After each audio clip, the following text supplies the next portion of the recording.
Let's give a quick run through of some of the core features from a user perspective. So here we're looking at the test management. Obviously we've got some example data in here. You'll come into this and it'll be blank, so you go to add a new test. And then from adding a new test, you're going to do the basic things like giving it a test name, a description. This is where you'll add those value drivers you configured. Your admins will have configured from the admin perspective. If they haven't, give them a shout. You can also add the different products if this has been enabled. So if you've got multiple products within your portfolio, you can add them here. And then you can also add the different features that are relevant to those products. Adding these things in helps it be indexed easier and kind of find that. When you come onto the details down here, you want to start adding in things that are going to be useful for a user. So exactly what is it? Walk a user through. What are the prereqs they need? Maybe they need admin credentials. Maybe they need a certain agent installed. Maybe they need access to certain systems. From the procedures perspective, kind of go through a step-by-step process of what they need to do. Now this depends on how you're running through your test plans. You may be doing it as a hand-holding exercise, in which case you probably don't need this.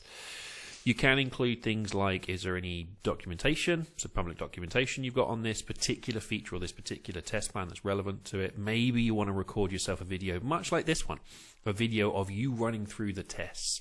Publish them on YouTube as a unpublished, so that only you've got access to the link. The expected results can be useful if you're not walking through a user through the tests, but all of these are configurable. All these different fields here, your admin can pick and choose and change them.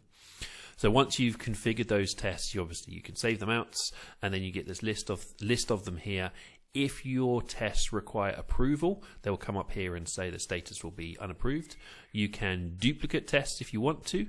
You can archive the tests, in which case you can come back over here and have a look at unarchiving them, and you can obviously edit existing ones. Once you've configured all those tests, then you'll go over to your test plans, or whatever your admin calls these. Could be POVs, could be POCs, and this is where you'll then create a POV or a test plan. This is useful for two reasons. One is identifying all your different POVs, and number two, if you are giving your customers or your prospects a live link to this, they'll be greeted by their customer name. Description is really useful, especially when you've got multiple projects going on the same accounts. SFTC link, this will be customized. If you're using Pipedrive or whatever it is, it will say the same thing here. Give that a link to there. Just helps you kind of, as you're going through and reviewing these, go back and have a look. What are the more account details on this? Select the different value drivers that this is relevant to. If you don't select any of these value drivers, you won't get the tests in here. You want to select the value drivers that are relevant to this particular environment, then you'll get the tests you can choose from. Once you've chosen the tests, you can then say, okay, I want them in a certain order, so you can reorder these, because you might want to say, okay, that's the priority I've got for delivering this to my customers. Then you get the ability to choose those test fields you've got. You might want to say that, actually, you know what, the only things I need here are...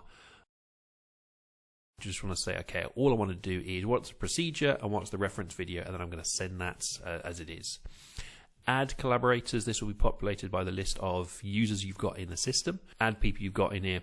If the test plan isn't yours, you can't see it. If you're added as a collaborator, then you can see it. We can save that out.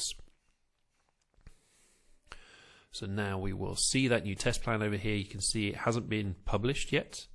So we can go back through and we're going to go back and have a look at that. This could be a part of the workflow where you have the collaborators come in and validate it. You can now publish that test plan. This is going to make it publicly available. You will then get a test plan ID, so a public document ID for this, which is a little bit easier to remember. And you've also then got the access code. So what is the access code? These are all made private, so you have to log into them. Once that's done, you can then view the test plan to see roughly what does it look like from your prospect's perspective. So this is what the test plan looks like. Kind of give you a quick preview. You can have a look at what the details look like. So you can see here, because we only selected the procedure in the reference video, we've only got those two links in there. The details that we saw before. You've also then got the published details, and you can click on here and you'll go through to the view page. You can also, depending on your workflow, depending how you want to work with your customers, your prospects, you can just export this to Excel, make any modifications you want there, and then send that out to your customers. From the list here, you can see the status of your existing test plan. Maybe they're in draft, maybe they haven't been published. You can have a look at anything that's been archived. If you are an admin, you can see test plans of all users. Obviously, there's no other test plans here that aren't mine. And as an admin, you just get that overarching view. And that's how to kind of get up and running with creating tests and creating test plans and then publishing them to your users. Thanks.